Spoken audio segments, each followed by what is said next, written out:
Είδες. Ζωντανή είναι. Ναι.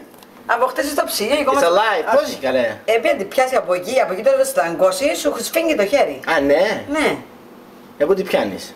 Από εδώ που την ουρά πρέπει να την πιάσεις. Α, η ουρά είναι εκεί. Εκεί τώρα μόλις κάνεις να την πιάσεις, είναι παμπώνηρη. Σε κόβει κιόλας. Άκου λέει. Παμπώνηρη. Ωραία Γιάννη. Πρόσεχε Μαρία. I want to do it too, hold on. You hold this. Wow. Κοίτα να δεις. Πόσο καιρό,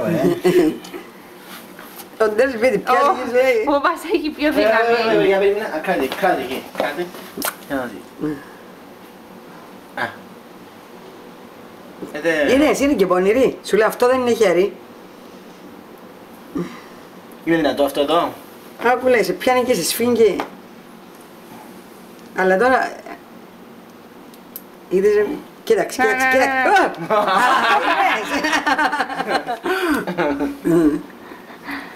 Εκεί κάνουμε στον κέντρο καψτική εδώ. Γιατί δεν πάει μέσα, Πόπε. Εκεί που έχει μια τρύπα. Στάσου να δεις. Στα έτσι να δεις. Αυτό θα πεταχτεί στο πίσω.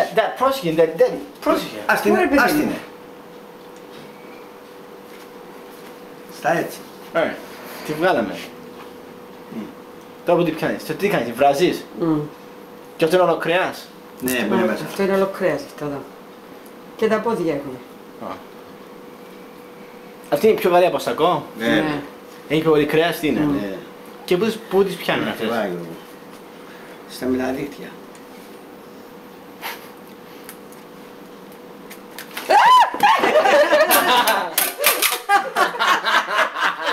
Προσέχετε καλά.